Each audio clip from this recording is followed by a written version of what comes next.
ये कचहरी बाज़ार में हबीब बैंक का जो शटरिंग का सामान पड़ा हुआ था, ये आइनी बोर्ड है बहुत बड़े बड़े। ये टीएम में कामला आज इतवार के रोज़ स्पेशल कार्रवाई कर रहा है, उठा कर ले जा रहा है।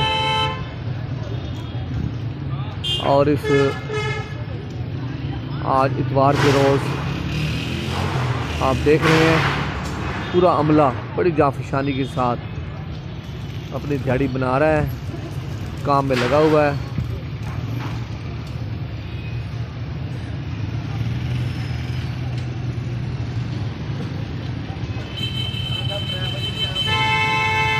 और ये ट्रैफिक जाम हो चुकी है, गाड़ियां हारन दे रही हैं, दूर तक गाड़ियों की कतार लग गई है। और कॉरपोरेशन का अमला माशाल्लाह, बाज़ार के कुछ लोग बातचीत कर रहे हैं।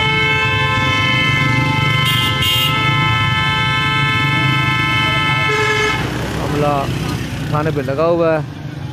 शेख जाहिद साहब किसी को फ़ोन कर रहे हैं, जाहिद कुरैशी साहब, सॉरी, गलबा रोक दिया गया ऑपरेशन फ़िलहाल।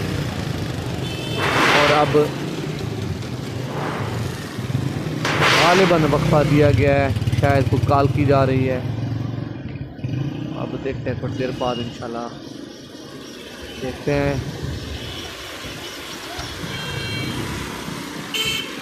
गाड़ियों को रास्ता दिया जाए।